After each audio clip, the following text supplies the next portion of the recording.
Well, most people, when they're thinking about changing with the creators, they're thinking about thoughts. They're thinking about thoughts and words and actions. Well, we understand that because every emotion you feel is about the mixture of thoughts. Here's the best way of explaining it to you. Your inner being has been around you always, and your inner being knows who you are and what you want and is keenly calibrated to that. And the words that it would take to describe any one of your vortices and the precision with which you have built it over your life experiences would take longer than this lifetime would afford you if you were to hear it in words. In other words, there's so much culmination of so much becoming that you have been living, but your inner being is tuned to it and aware of you. So now here you are out in the world, maybe in that bubble that we described. Maybe you just went off half-cocked, got out of bed, you're mad at everybody, and off you went.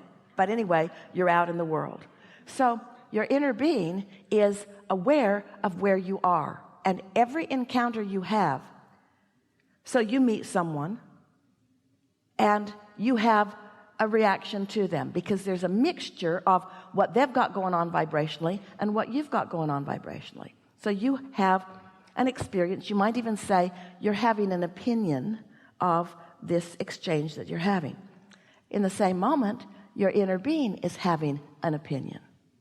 But your inner being's opinion is based upon a whole range of criteria that yours might not be, like the bigness of your life, the bigness of who you are, and all of the components of things that matter to you.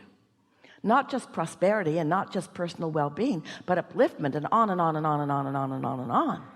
So your inner being has an opinion about what's going on. So in a very rudimentary way, let's say, for example, this person is not tuned in, and the reason that you're rendezvousing with them is because you're not either. It's always that way. And you have a reaction to their whatever, to their rudeness or to their whatever. Well, the reason that that feels like it feels to you is because your inner being simply loved them and understood them and called them to their highest good. And the fact that you didn't leaves you feeling the absence of harmony or the offness of the calibration. In other words, you calibrated with the physical world. You didn't calibrate with your spiritual world. You didn't calibrate with your source. You can't be angry and be calibrated with your source. Well, the nice thing is, the more you meditate and the more you deliberately calibrate, the more you'll catch it in the early subtle stages. So when you're off a little, you can adjust it before law of attraction gets hold of it and momentum gets underway and it gets out of hand. That's why beliefs get out of hand, is because you calibrate and then you attract and then you say, see, it is true. And then you join groups and you talk about what happens and you calibrate more until you have this argument around the world about what truths are. And we say, you can make anything true that you focus upon because the law of attraction will bring you the data about what you're offering as a vibration. So do you want to make hate true or do you want to make love true? Do you want to make your balance true or do you want to make your imbalance true? Do you want to make your love true or your hate true, your abundance true or your lack of abundance true? You get to choose what it is. Your inner being already knows what you want and is always true to what you want. Other people in the world, that's not their job. It's not their job to be the calibration that calibrates you to what you want. Now, there are a lot of people that do. Lots of ministers and mothers and teachers and friends really care about you, and they do their best to calibrate on your behalf. And when you hold one of them as your object of attention, it feels really good, but it makes you dependent upon things that are unreliable because they are few and far between. Those who will hold steady to who they know you really are when you're behaving in a way that is not who you really are. But your inner being always is there for you, always is calibratable. Always it is possible to calibrate to your inner being. Well, we're using that word a lot. What do we mean by that? Resonate with it. What else do we mean? Sync. What else do we mean? Feel the emotion of it. Anytime you feel negative emotion, you're not calibrated to your inner being or to what you want. Anytime you feel negative emotion, that's just the way it is. You're calibrated to something else. You're calibrated to your rebelliousness. You're calibrated to what's wrong in the world. You're calibrated to what's wrong in this moment. And most of all, you're calibrated away from who you really are. So you're not replenishing, you're deplenishing. You're not in sync with who you are. You're not in the receiving mode, so good ideas can't flow. You're in the leave your wallet on the counter and drop your credit card between the slot and the floor and trip over your own shoelace and break your own teeth out mode. That's the mode that you're in. You get to choose. It gets better and better and better and better and better, or worse and worse and worse and worse and worse. And you get to decide where along the way you're going to tune in. You get to decide how far out of balance you're willing to be. Well, a lot of you are willing to get pretty far out of balance because you have found that others feel sorry for you, or that others will support you, or that others will see you as vulnerable. If you get in a bad enough spot, if you dig a big enough hole and crawl out, they'll make a monument for you. There's a lot of rewards from the physical world as you suffer your way into the game that they've been by default playing.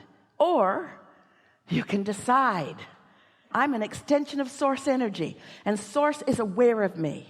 And source is rooting for me and calling me back into alignment with not just who they are, with that which I really am, and with all things that I desire. And as you care about it so that you meditate every day, and you care about it so that you do your segment intending every day, when you get into a situation where you're not feeling so good, and you ask yourself, as Esther did, the question, wait a minute, is this who I am, or is this who I am? Is this how I feel? Is this really the emotion that best depicts my feeling of my life? No, not even close. Is this? Yeah, it's that one. And so as you continue to make those determinations, what happens is it becomes such a strong part of your vibrational offering that then as you move through the world, that's the way the world shows itself to you. And there's lots of rebels who they'll fight you on that, because you'll say, wait a minute, this is what I see. And they'll say, oh yeah, but you're not looking in the right places. You need to look in these other places to find the things that you want to push against. And that's the dilemma that most humans are experiencing, is that they really believe that their work is to look out into the world and find its problems and then push those problems into oblivion. There's a war against drugs, and a war against cancer, and a war against terrorism, and a war against, and a war against. And if we can just push hard enough against those, they'll be gone. And that's just not true. The more you push against them, the more prolific they are. And so when you decide that you're going to tune into who you are, and you're tuned in, tapped in, turned on, and you're standing steady in your own shoes and steady in your own mind, and someone behaves in a way, they don't affect you because it's not about you. It's about them. If you saw someone in the street bleeding, we believe you would help them. But when you see someone in the street flipping you off, you don't feel so helpful. But they need you just the same. They're still asking for the love that they haven't been able to quite calibrate to. So think about this. If there are people in the world, and there are a lot of them, that have been living and observing life and have become rebellious and are pushing against all things unwanted, and they're hurting bad, and you decide you're tired of hurting, and you show yourself that there is another way, and you find relief in meditation, and then you do it often enough that you feel the true momentum of love and appreciation and joy in calibrating to who you are, and then you see someone out there in the world who is hurting, and you love them. You may very well give them, like beaming a satellite dish, a point of attention that they could calibrate to. They can't calibrate to their own inner being because they're so far from that. But if you love them anyway, and why would you love them anyway? Because you're a lover. You love because you're a lover. You don't love because they're lovable. If that were true, you'd all be really gone a long time ago. Source loves you even when you're not lovable, because Source loves. Because Source is love. Not because you're in the vibration of love. Source doesn't remove the vibration of love just because you're in a bad mood. Source just keeps loving. Know that sooner or later, usually later, you'll wind around into something and you'll taste it a little bit. But when you start doing this on purpose, when you start calibrating because you mean it, and you've shown yourself what that note is that you're calibrating to, and then you're walking around in the world and you're feeling good no matter what else is going on, there will be those who will resist you. What are you smiling about? Pretty much everything. What's wrong with you? Aren't you watching the news? Yeah, but I'm looking at it through the eyes of optimism. I'm looking at it for solutions. And I believe in the resources that are available to us that are coming forward. And I have enormous optimism for where we're all going. And actually, you might be giving them a lot more than they want, but I believe in our eternalness. I believe that we are eternal. And I believe that right here and now is all I have control over. So if I can't be present now and feel good, then I'm in deep doo-doo. If I need anything to shape up before I can have a knee-jerk positive response to it, then I'm going to be more unhappy than I am happy all of the days of my life. And I am not willing to do that. I've shown myself that happiness is a choice. Happiness is a choice. And so is clarity, and so is abundance, and so is love, and so is stability, and so is well-being, and so are great ideas, and so are inventions, and so are empires, and so are relationships. All of it is a choice. It is a choice so easy, so at your fingertips. It is a choice, you see. But you got to start with, am I resentful or am I a lover? You just got to make choices all day long. All day long. Esther put her seat back on the airplane, the half inch that it was willing to go. And she felt it bump the man behind. And she looked right around and she said, did I get you with that? He said, it's okay, you just surprised me. And Esther said, I don't need to recline. He said, no, it's okay. No, I don't need to recline. No, it's okay. They were fighting over who should be the nicest one. That's the kind of rebellion you want to be. No. I don't need to recline. No. Go ahead. Recline. You're not about it. No. It's okay. I don't need to recline. In other words, wouldn't it be nice if those are the kinds of arguments that you're having with one another? No, you go. No, you go. No, you go. No, you go. No, you pay. I mean, I'll pay. No, you pay. No, you pay. No, you pay. That's the way it is, isn't it? Helpful? Helpful. Can I slip one more in? Yeah. Why do I cry when I'm happy?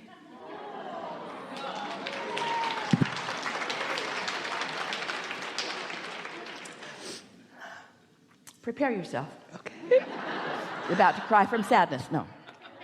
You cry when you're happy because you have not calibrated yourself long enough or precisely enough to be in this moment ready for what it feels like when the whole of Source and all its love is flowing to you and through you. That's why sometimes people call it overjoyed. You're overjoyed. In other words, there's more joy than you have consistently calibrated to. So you might be calibrating to it in this moment, but you're really not quite ready for it. Not completely, you see. Really good conversation. Thank you. Yeah. Thank you.